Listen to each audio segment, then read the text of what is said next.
ఈ స్వీట్ మీరెప్పుడైనా ట్రై చేశారా? నా చిన్నప్పుడు మా అమ్మ చేసి పెట్టేది. నా బర్త్‌డే రోజు ఇది ట్రై చేద్దామని చెప్పి ఫిక్స్ అయిపోయాను. అదేనండి చైనా గ్రాస్ హల్వా. ఎప్పుడైనా విన్నారా? చాలా బావుంటుంది. సింపుల్ ఇంగ్రీడియెంట్స్‌తో ఈజీగా అయిపోతుంది. జస్ట్ ఇలా వాష్ చేసేసుకొని అగరగర పక్కన పెట్టేసుకోండి. తర్వాత మిల్క్ తీసుకొని బాయిల్ చేసేటప్పుడే షుగర్ ఏసేసుకోండి. 100 గ్రామ్స్ ఆఫ్ షుగర్ ఏసాను హాఫ్ లీటర్ మిల్క్‌లో.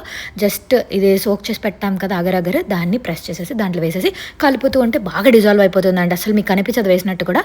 బాగా డిజాల్వ్ అయిపోయి దగ్గరకొచ్చేస్తది. దాని తర్వాత ఒక గిన్నెకి నూనె రాసేసి దాంట్లో ఇది వేసేసి కొంచెం చల్లారాక ఫ్రిడ్జ్‌లో పెట్టేసేయడమే. ఒక 2, 3 అవర్స్ తర్వాత తీసేసి మంచిగా ఇలా పీసెస్‌లాగా కట్ చేసుకొని తింటే చాలా యమ్మీగా ఉండింది. నేనేసిన దాంట్లో కొంచెం షుగర్ తక్కువైంది.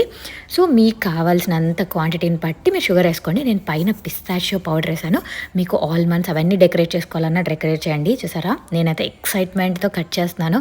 చాలా బావుండింది. చాలా రోజుల తర్వాత ట్రై చేశాను. మీరు చేయకపోతే మాత్రం ఒక్కసారి ట్రై చేయండి.